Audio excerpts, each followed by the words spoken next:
That's cool. All right, what's going on, guys? Welcome back to another episode of Quick Sticks. We are back this week. Matt, James, and Sam, how we doing, boys? All good. All good.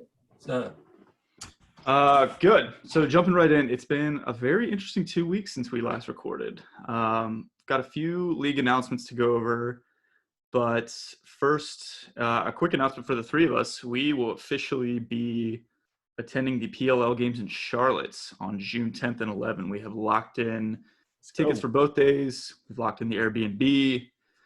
The three of us will be there. Would definitely love to meet any of you guys listening. So if you see us in our Quick Sticks gear, definitely come by, say what's up.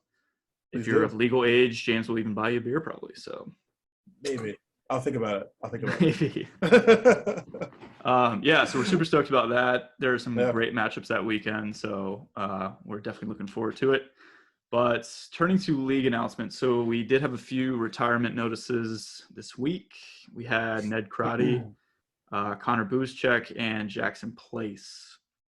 All three this week announced that they are retiring. So is there one of these that stood out to you guys that will have the biggest effect on their team? James, let's start with you. So I said Crotty, and I guess before we go into that, he has a couple plays that in the beginning of my lacrosse career were just kind of the big ones, if you will, the Edelman catches of my beginning of my lacrosse career. When they had the semifinal against UVA, he actually had a game-winning assist. And Matt, something that somebody tweeted yesterday that really is interesting is without that assist, we never get the CJ Costabile goal ever. Very true.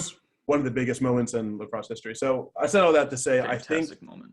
Yes, I think he will be the biggest loss from the team because I think, one, he's a veteran. Two, he's won big in big games. So having that on the field for the entire PLL season, I'm sure was huge. I hate to see him go. He was a lot of fun to watch, just his dodgy ability and passing. But yeah, I think Crotty being out is probably going to be the biggest loss. Yeah, it's definitely a big one. It just sucks because I feel like we've already had a few, but like you were saying, these are guys that we grew up watching in college and even some in high school. So it's like, I'm hoping there's no domino effect of this is the start of that generation just, passing the torch. I mean, it's great to see the younger guys coming in, but yeah, it's true. We watched, those games in high school. Yep. It's crazy that it's end of an era. I love that Duke team. They were so fun. They were so fun to watch. God, that was a great season. It was a great season. Yeah, that was a great season. Sam, do you agree? Ned Crotty, biggest one. No, I was going to say Connor Busick. Really? Just because, kind of echoing what James said, the whole veteran being someone who has experience playing pro lacrosse for those new guys coming in, being that team leader. I think that's a hole that needs to be filled. And also being, the Cannon's second year, not having that, I guess that chemistry at that position, having either someone didn't play a lot last year or a new guy coming in is just going to be another hurdle. Take some time for them to iron it out. And so, yeah, that's why I think he'll be missed. That's a good point. That was a very good point, Sam. That was a very good point. I actually said Jackson Place, so we all three picked. Wow, interesting. Different ones. That was not coordinated, by the way, at all. Well, I mean, it's a big. I just really think the Archers defense is going to miss him. They had the lowest scores against average last season, which I actually didn't know until I looked it up. I never would have guessed that. But, and again, obviously Graham Hossack was the main reason for that, and then Adam Gittleman as well. But Hossack led the way. But, I mean, when you look at Jackson Place last season, that dude was a force on defense. Yeah. So I feel like Archers just had a few holes they needed to address, and now this is just another one. I think it's just going to make it a lot tougher on Archers this year. That's fair. And how much does that statistic have to do with them having the ball so much and holding for such long possessions because their offense is that good? That's also very true. Sometimes the best defense is good offense. One tidbit about Connor is that I just watched the Cornell-Syracuse game. He's obviously the coach at Cornell. They're down by 7 in the second quarter, come back to tie it up and win it overtime. I feel like he really sees his coaching career blowing up after things like this. So very much happy for him. Yeah, that's great. I mean, all three successful careers. Certainly, I mean, that's a pretty, common path, I would feel, is staying involved in the game, coaching. So I'm hoping these guys do. I mean, he's just But like a really young coach. I mean, oh yeah, he's doing, especially for a big, number 5 in the country, Cornell. So good for yeah, him, man. Very happy. yeah. So, so moving on, we did have a post this week from the PLL. It was Paul Carcaterra's big board. If you guys have not seen it, it's on the PLL's Instagram, but showing the top players entering the college draft this year. So what we want to do is go around and say who we want our team to draft and why. I will actually be switching since I'm officially hopping on the bandwagon. Drum roll, please. Drum roll, please. The boys officially off the Chrome team. They're just getting rid of all my Duke players. Man. So I figured, I'm going with the Water Dogs. They've been by far the most fun team to watch since they joined the league.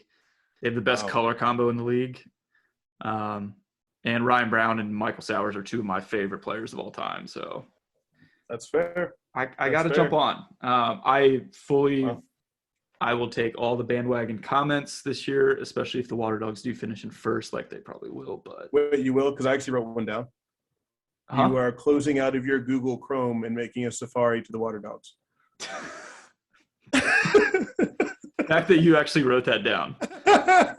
Really hope you didn't. Oh my God. So anyway, we will address that later. But so Sam, I'll start with you. Who do you in the first round want your team to take? What player and why? I mean, Chris Gray. We do not have that many attackmen. I mean, Jeff Teat, excuse me. Jeff Teat being our main guy, main offense creator. We need more options on offense. I know you guys were joking before, Baptiste wins the faceoffs 70% of the time when he's in the game. But not much comes of it sometimes. So we need more offense being created instead of just everybody sitting around like a lot happened last year, and then Jeff T just making shit happen, because I mean that's what he does. Do you think Chris Gray will be there at 2? Yes, I mean we have second picks. We're either taking Matt Moore or Chris Gray. Fair. Wow, that's interesting. And if something happens, I take Logan Wisnauskas. Yeah. I mean, I wouldn't hate that pick, but I love that. I think every team would want Chris Gray, but I think Moore's a better fit for you guys. I think Matt Moore is, but I also just don't see Chrome. I was talking about this with James earlier. It was like Washington with Chase Young. Chase Young, yeah. They didn't necessarily need a D end at 2, but everyone said that's not a player you pass on. I think Chris Gray is. That's to me, it's we get better on either pick. So I'll take either one. Oh yeah, for sure. It's a good goal I guess for the draft. Well, I guess I was thinking that Matt could also come out of the box because he's really evolved his game from being able to play up top and behind. So I feel like that would be almost 2 birds, 1 stone for you guys. But no, obviously both work. Both are good. Yeah. But and age-wise, we have Carcaterra and Law, who are both 30 or older. That's true. So not taking anything away from them, but 30's pretty old. Yeah. Easy. Sam, you'll be 30 on Friday. I'm 29 still, sir. Oh my God. Dude, so am I. Yeah.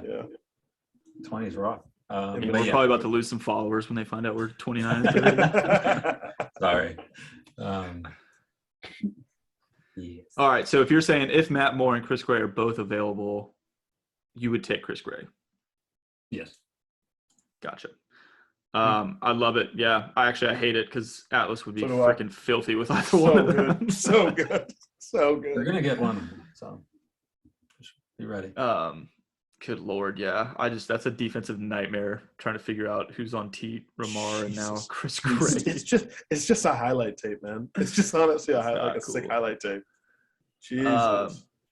All right. So I'll go next. So obviously switching gears to the Water Dogs. So Water Dogs actually don't have a first round pick. They traded it to Chaos last year in exchange for Dylan Ward, which Steal. it's funny. My biggest need for the Water Dogs is goalie. I think Dylan Ward struggled last year. He did turn it around the second half of the season. Stats started going up. Some of that did have to do with possessions and Water Dogs just having more firepower on offense when Sowers came back late in the year. But yeah, I think Water Dogs really don't have a lot of gaps to fill on paper. I think, like you were saying, James, I think they're a goaltender away from being the league favorite. So for sure. Would you take I Adler? think, Would you take Adler, the Duke goalie? Oh, of course. Yeah. I mean, I don't know. Actually, well, I'd say yes. Well, it's Adler's, not that, it's Adler's not that so hot and easy. cold. Yeah, See, exactly. There's when he's there's hot, some dude, nuance he's like against Notre Dame. there. Mm-hmm. He played incredibly well.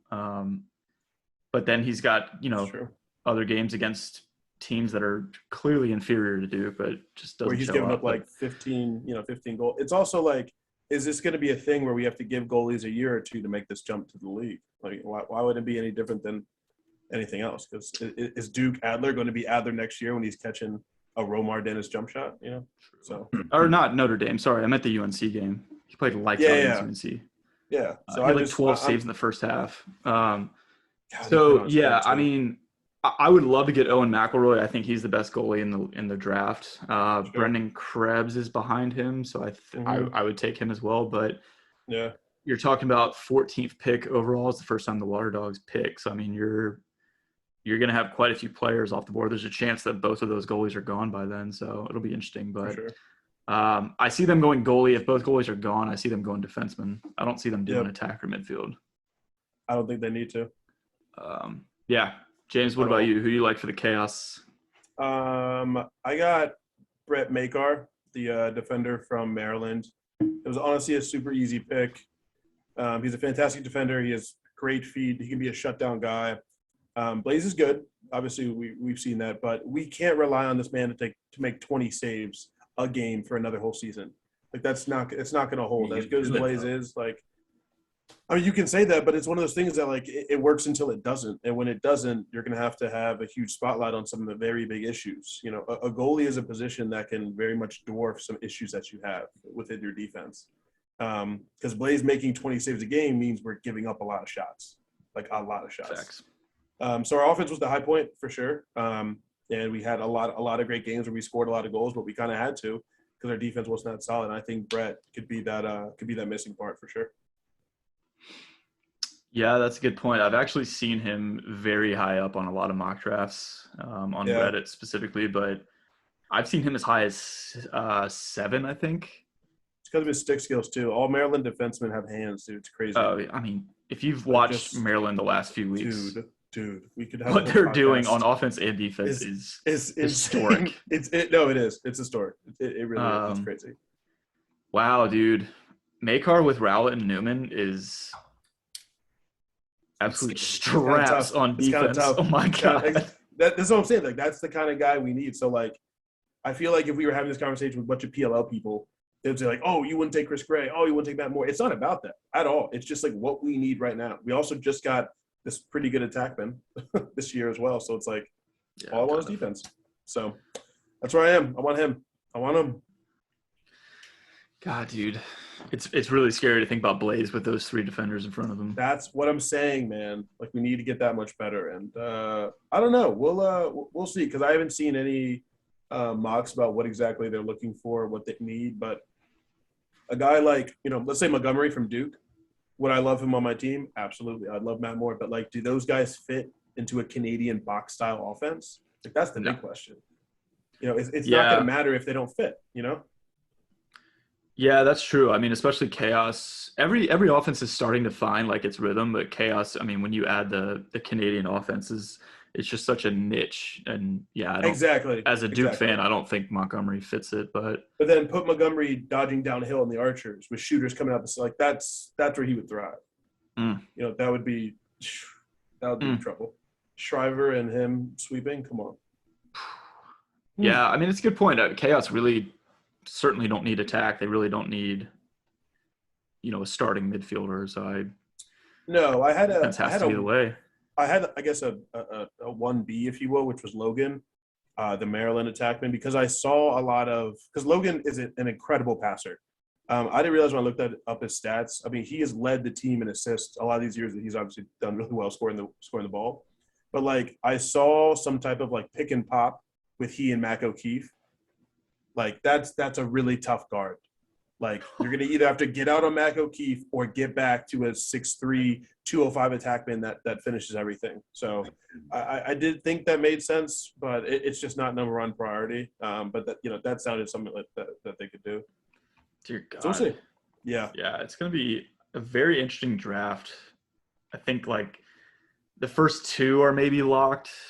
Yeah, for sure. Maybe, but after that, I mean, we're at the point now in this league where, again, you're seeing obvious holes, like habitually season over season of gaps of what teams need. So now it's going to be interesting. I think we're also going to see some people go after some face-off specialists too.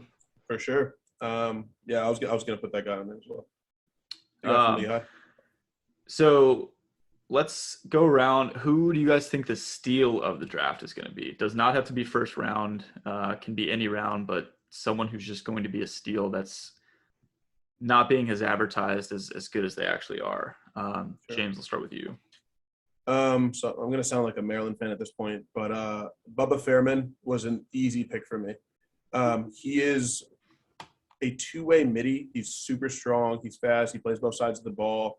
And I think in the PLL, with the shorter field, the turnaround times, the shot clock, having that guy who can go down on a fast break but also get back on defense for you, I mean, I think it's going to be huge, as we've seen with Perkovic and the Redwoods. I don't think he's on Perkovic's level, but as far as what he can do on both sides of the ball, he can do that. I think two-way middies are that important in the PLL, in the league that turns the ball around so quickly. So Bubba Fairman, easy. Yeah, he's definitely not as big as Perkovic, but no, skill-wise, he's yes, close. Absolutely. I've seen him shut down attackmen on rotations. I mean, he's a true two-way guy. So we'll see. Yeah. You are sounding like a Maryland fan, but honestly, it's hard not to be right now. I mean, I was going to say Jack Hanna from Denver, because that's another two-way guy, but that's for another day. I mean, Bubba's probably better, but who we got next? Sam, go ahead. Who you got? I was going to say Will Bowen, defenseman from Georgetown. His resume and the big, James, like you were saying earlier, like those big games, his experience in those in college, and just, yeah, his resume in college is super impressive, and just his level of intensity on defense. Yeah, I think anybody who picks him up is going to instantly get better on defense. I think he'll start defense year one. I did see that some analysts are saying Georgetown is the only team that can beat Maryland right now. That's because of their defense. So, God, that would be a fantastic matchup. Such a good game. And when I watched Georgetown play, it's the first thing I thought. I was like, they have shut down defense on that side. So it's a good pick. Good pick, Sam. I like it. Mr. Petty.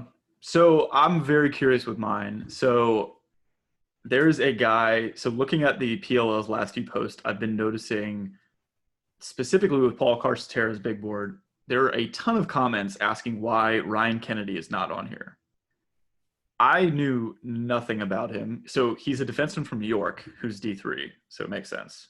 But sure, I kept seeing his name on posts. Finally started watching some film on YouTube, and this kid is insane, dude. He's playing out of his mind. So the last 6 games, he has 30 ground balls and 20 caused turnovers in the last 6 games.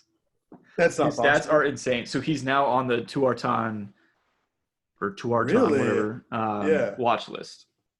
So he was a second round addition, but the fact that a D3 kid is getting this kind of attention is insane. So he's obviously not on big boards, mock drafts, or anything like that. But if this kid, goes a late round to a draft pick, he's going to be a freaking steal and a half for whoever gets him. I mean, I think that's like one of the fun things about the PLL is this whole D1, D2, D3 thing isn't going to matter, nor should it, because Chase Fraser is a D3 guy. He wins championship. Well, I mean, you're seeing it in other sports, like JUCO guys. Not that that's D3, but you're also seeing Sure. like Carson Wentz, Wentz. Trey Lance from Yep. D2 schools. You're starting to see that. So, and I think lacrosse is one of those sports that they need to shed the light on D2 and D3 because there's some pretty People do serious not talent in understand those schools. D3 has some insane talent. People would not. Yeah, that's what I'm saying. If they saw a Salisbury Stevenson game, they wouldn't know that from a UVA, Duke game. Like, there's that much talent out there.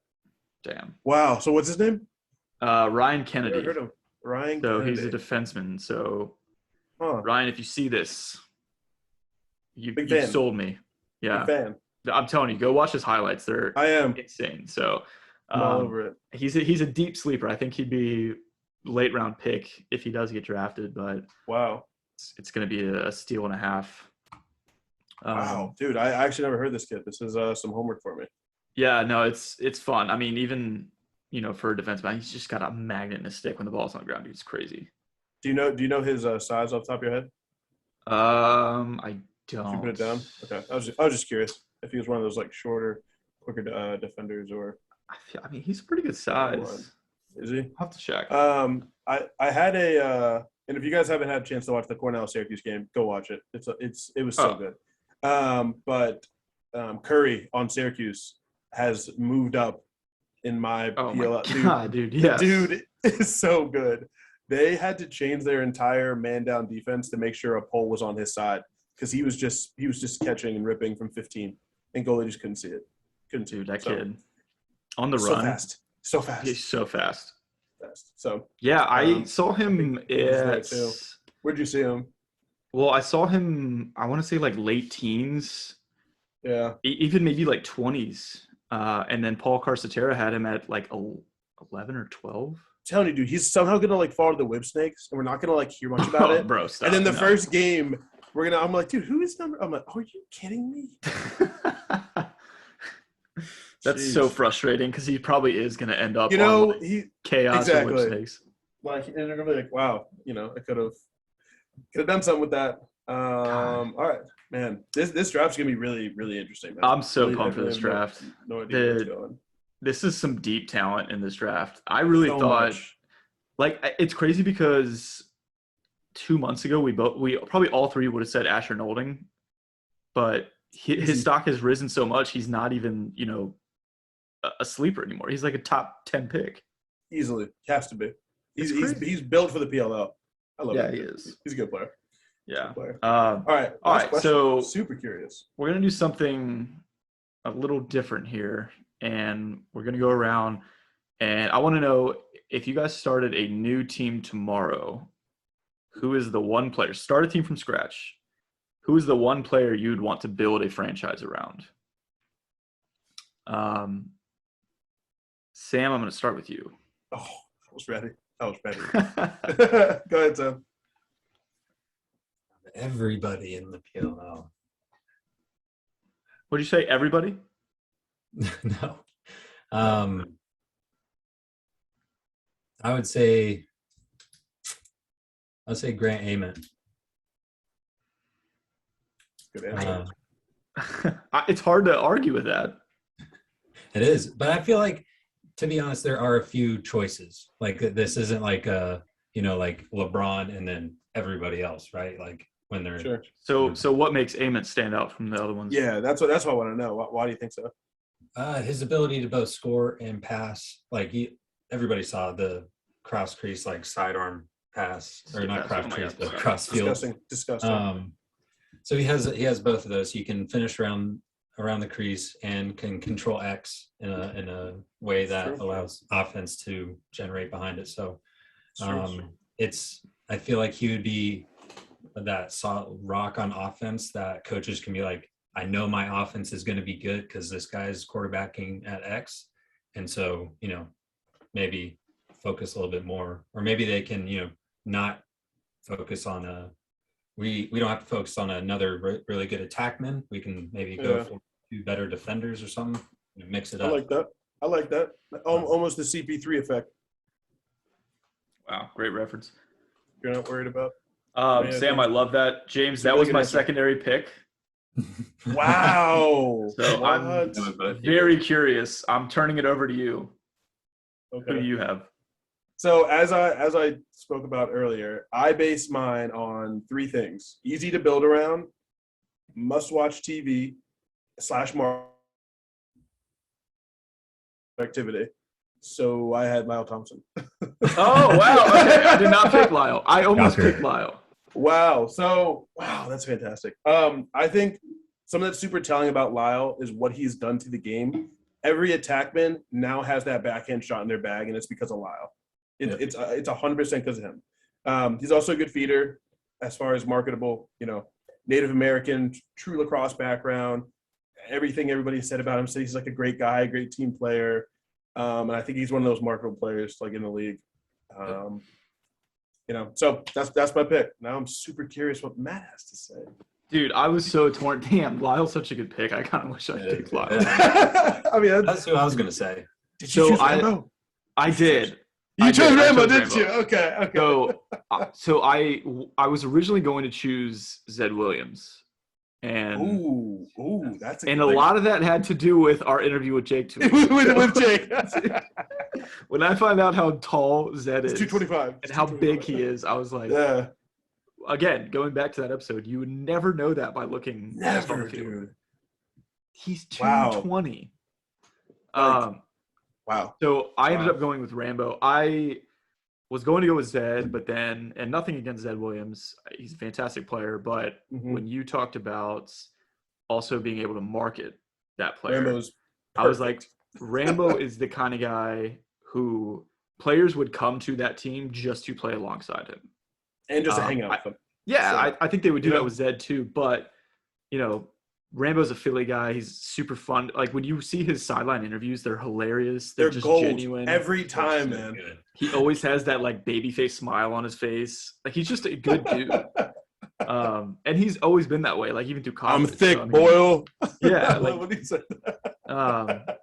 even at Maryland, he was That's just a so great good. dude. So like, Wow. I think obviously, I mean, when you see what he does, he's a top attackman in the league. When you see what he does on the field, he's obviously top, premier talent. But it's the off the field, the intangibles that would be a great franchise starter, in my opinion. I think he would put a lot of Sure. asses in seats too at those games. A lot of people go to Absolutely. Whipsnakes games to see Rainbow. So 100%. 100%. but yeah, and especially, seeing the Whipsnakes last year without Rambo for most of the year, and then Jeez. just the difference when he was back, just his presence on the field, Changes everything. that's what I would want in a brand new Everything. franchise. That's So, true. That's true. Someone who the entire defense has to stare down. Yeah, exactly. Wow. So I mean, Wow. but Maybe that's interesting. maybe Damn. maybe next time, because we all 3 chose attackmen, we should just do midfielders. Choose someone you build. A We team should around, do that actually. and then we can do I like defensemen and on, because it's curious how we all chose Goalies attackmen. will just skip. We know that. Yeah, except one won the MVP. So it's all good. Who's counting? Who's counting? Yeah. Wow. Well, That was a I good like banter. That was a good banter. That was good. That was really I interesting. mean, Grant Ament was a good choice too. So he was my second pick. Wow. I like Grant Ament again. I think is like Rambo, where like Sam was saying, if you have 2 mid to bottom tier attackmen, Grant and Rambo are the kind of guys who will make that offense work. Yeah. Like they're so good and they're such leaders that you can move them around. Just their assists, their vision on the field makes those other guys greater. So I think if you have a Grant or a Rambo, you don't have to worry about who your other attackmen are that much. You can worry about midfield, defensemen. Right. And I feel Everything like, else. especially in like the amount of talent that's in this league, it's easier to find a finisher than it is a creator. Right? Like creating is what's hard. Like we see that in basketball, opposed to people who just, cut and make layups, which is what you need with Rambo, which you would need with Grant. So it's true. Good pick, Sam. Good point. Good pick. Good pick. Good work, Sam. I'm proud of you. All right, so that's all we got for this week. It was a quick episode.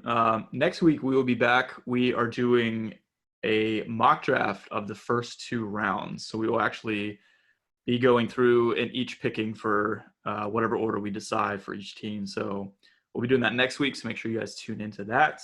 But until then, we will talk to you guys later. Cool.